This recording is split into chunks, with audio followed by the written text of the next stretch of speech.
Okay, guys, back in here with Joni76 to bring you December 24th update on what's going on, guys.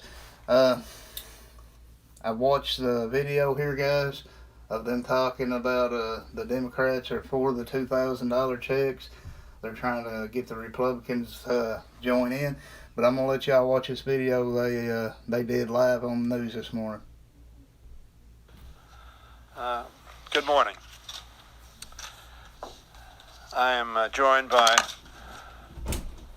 today's Speaker Pro Tem, Debbie Dingell from Michigan, Philomene Vila from the state of Texas, and Don Beyer from the state of Virginia. 2020 has been a challenging year for America, a challenging year for our people, a sad year as we lost over 330,000 of our fellow citizens to a pandemic caused by COVID-19. Since March, we have been attempting to respond appropriately and timely to the challenge, not only to the health of the American people, but also to the health of our economy and the extraordinary economic pain inflicted by COVID-19 in addition to the health challenge that it posed. We have passed a number of pieces of legislation.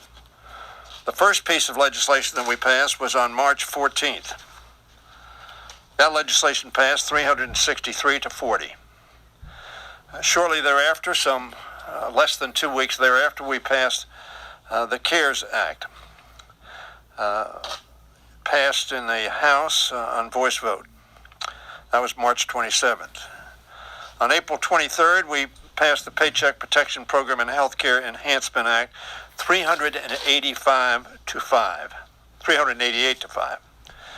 On May 15th, we passed, because of the continuing challenge to health and safety and to the economy and jobs and welfare of the American people, we passed the HEROES Act.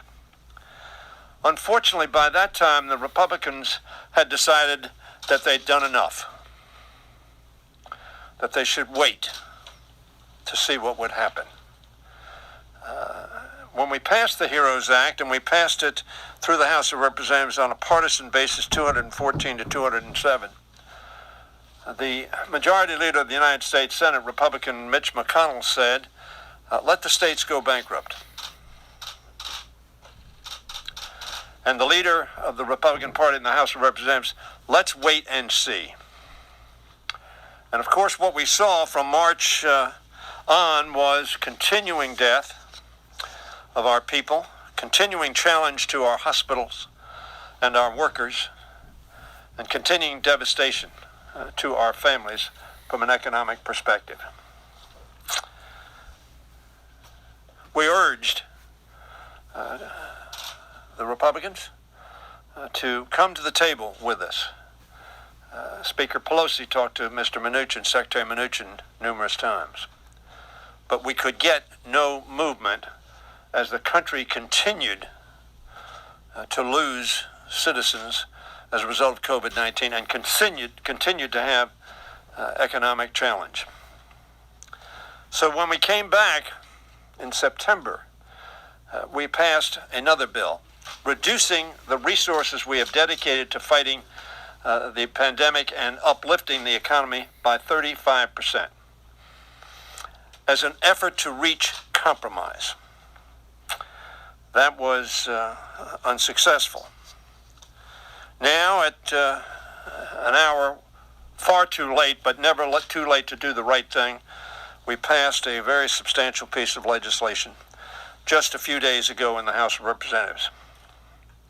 It passed the House of Representatives 359 to 53 in a bipartisan basis after very tough negotiations, prolonged negotiations, in which we urged substantially more investment in America's health and America's economy. But that was opposed. And the deal that we made was a deal that we thought was appropriate in the sense that it had the votes to pass. and, according to Republican leaders that I have talked to, had the representation from both Secretary Mnuchin and the President of the United States that he would sign the bill. He has still said he won't sign the bill, and I urge him and hope that he will sign the bill. Republicans had rejected proposals for higher stimulus checks in the bill that we passed and previous bills. Last week, as I said, we reached a bipartisan agreement. We sent the bill to President Trump to sign, and only then, after we agreed on a figure we thought was too low for direct payments to families and children, $600, but the Republicans would not take a higher figure, only then did the President of the United States indicate that $600 was not enough. As a matter of fact, Mr. Mnuchin had indicated that a lower figure might have been appropriate. Believe it or not, Democrats agree with the President, at least to the extent that we need to sign this bill now. $600 is certainly not enough for individuals who have been struggling these past 7 months, and it isn't enough to provide the boost our economy needs. President Trump, as I said on the floor, on behalf of the Speaker and myself, I asked for unanimous consent to pass a bill which would have responded to the President's request. But because we did not have the agreement of the minority leader, again, I offered there are 3 people who can stop a unanimous consent by any one of them disagreeing. And I offered it on behalf of the Speaker of the House, Nancy Pelosi, and myself. But it was not agreed to. This morning I asked, as I said, unanimous consent. Under the rules, all 3 of us had to agree. 2 of us did. The minority leader did not. House Republicans rejected the unanimous consent request, blocking that increase sought by Democrats and now also by President Trump. The American people need to know with certainty that Democrats are trying to get them higher stimulus payments. This is Christmas Eve. Guys, I'm going to stop this for a second to say, remember, guys, Mitch McConnell is a big player in this. We've got to get Mitch McConnell to agree to this and take it to the floor, guys. Let's get back. Surely, the President of the United States, whether he's in Mar-a-Lago or any place else, ought to empathize with the pain and suffering and apprehension and deep angst that the American people are feeling this Christmas Eve and sign this bill. As we saw today, Republicans in Congress and the White House can't agree on what they want. Again, this bill passed overwhelmingly through the House of Representatives and the United States Senate. Entire COVID-19 relief package, so desperately needed by our people and our businesses, remains on the President's desk, and he can sign it today. I urge the President to sign the bill we sent him so we can resume critical aid to small businesses, provide peace of mind to renters, resume expanded unemployment benefits, give food to those who are hungry, to assist our healthcare workers, to make sure the vaccine is not just in vials but in arms. In sum, to make sure that the relief that American people need and that the economy needs is adopted. He needs to sign this bill to ensure that the government remains open and serving the American people as well. How ironic it would be to shut down the government at a time of pandemic crisis, the very time when government services are needed the most. No partisan politics. Put the people first. This bill is for the people, for the country. Sign this bill, Mr. President. Now I yield to the gentlelady from Michigan, who was the President pro tem, presiding today, and who's been such a fighter on behalf of all the bills I talked about in getting assistance to the American people, not only in Michigan, but throughout this country. Debbie Dingell. I want to thank my friend, Mr. Hoyer, who's been an incredible leader of trying to get something done over the last few months. It is Christmas Eve, but it is not a silent night. All is not calm. For too many, nothing is bright. And for too many, they are not sleeping peacefully. I did a town hall last night that had people crying, people terrified of what is going to happen. I have for months been talking to 10 restaurant owners a day who are desperately trying to survive.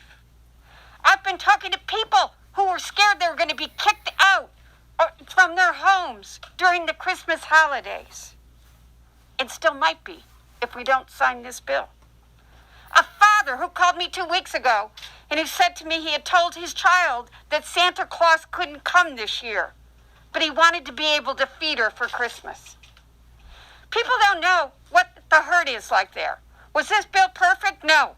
But it was a down payment on getting COVID relief to the people of this country. And then the president, when we finally thought that we'd be able to give people hope, that's what people need, hope, and be able to begin to continue to work on this in January, doesn't give a damn about people. He threw more fear. He threw kerosene on a Terrifier and is now threatening to veto this bill. Today, Mr. Hoyer, on behalf of he and the Speaker, brought a resolution that would have immediately given that $2,000 payment that the President said he wanted. And Republicans blocked it, not Democrats. I'm merely here to say on Christmas Eve, we will come back in on Monday. I beg the President to know how many people in this country are scared, fearful, terror, hungry, and that we must get a bill done so that we are helping Americans. Compassion, empathy, those kindness are the words we should remember this holiday season. Thank you. Thank you very much, Ms. Dingell. And now I want to recognize for a few words the gentleman from Texas, Filemon Vila. Thank you, Majority Leader Hoyer, and I'm proud to be with my colleagues here today on Christmas Eve and with all of you. All I can say is I don't know what we're waiting for. I mean, this country has endured physical, emotional, and economic devastation for 9 months. And here on the eve of Christmas, we finally have a point that we can agree with the President on. That is $2,000 stimulus payments for the people of this country. By all measures, it appears that from a health standpoint, for the next 3 months, we are going to be going through America's darkest days. More and more people getting sick, more and more people dying. And if we're fortunate enough to get past that, given the fact that the vaccination programs have just begun, we can at least be hopeful that by the summer, we can begin to recover from an economic standpoint. And $600 for most of the people receiving it won't last through January. And so there is no reason to wait. Thank you. Thank you very much, Mr. Well, that wasn't a lot. And lastly, someone who knows not only the pain of people who are losing their lives and getting sick and can't give gifts to their children, put food on their table, someone who knows firsthand the economic consequences of the failure to act, Don Beyer, the chairman of the Joint Economic Committee. Thank you. Thank you, Majority Leader Hoyer, and for all of your leadership. It's Christmas Eve, but it is not a wonderful life. This should be a time of healing, of family, of celebrating all that we have here in the richest country in the history of mankind. But our Census Bureau, with its Household Pulse survey, just reported that 27 million adults, that's 13% of the country, reported that their households sometimes or often didn't have enough to eat in the last 7 days. And if you include households with children, that number jumps to 17%.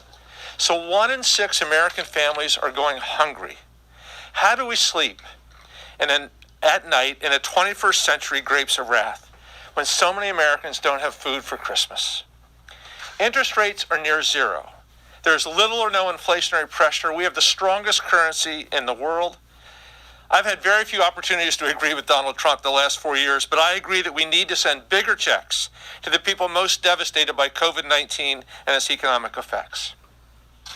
It's terribly sad that on Christmas Eve, House Republicans just objected to sending hungry American children and their parents more money, checks demanded by President Trump.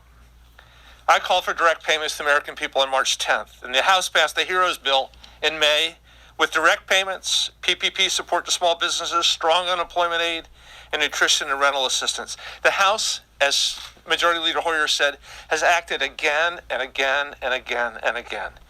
And yet, despite the yeoman labors of Speaker Pelosi and Secretary Mnuchin, Senator McConnell blocked everything for 8 months. But we will not give up. I hope on Monday we will send stronger necessary relief check legislation to the Senate, hoping and praying that Mitch McConnell and Kelly Loeffler and David Perdue will open their hearts and minds to the sufferings of so many American families. Mr. Majority Leader, are you back? We'll take a couple of questions. Mike? Okay, guys, well, I'm gonna stop it right there to say, y'all heard what they had to say. The Democrat side of it, guys. I do want to say, guys, if y'all new to this channel, y'all want to see more updates on this stimulus, please like, subscribe, and turn on that notification bell. But guys, I do agree with Trump's side of $2,000. I think it should be $2,000 checks because, I mean, we're sending millions and billions of dollars to foreign countries, millions of dollars to study the effects on the economy of, for falling trees. We're sending millions to study, to do a count on jackfish, guys, that ain't even endangered. I mean, all this money that's going to foreign countries, everybody that I've talked to and the stuff that I reviewed, them countries hate our guts. They don't even care about us. So why would we send them money, for one thing? But, y'all heard them though, guys. They gonna come. They should have one more update today for us, but if not, they're gonna come back Monday and do another update. Again, guys, if Trump vetoes this, they can go over him and pass it anyway. But on the 28th, if Trump has not vetoed or nothing has been done, this bill will become law as far as I've read. So we'll just have to wait and see, guys. If we get another update later, I'll bring y'all another video.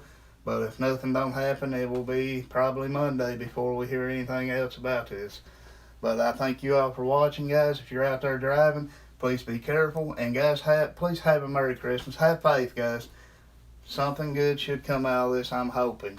We'll see what happens, but y'all be good, guys.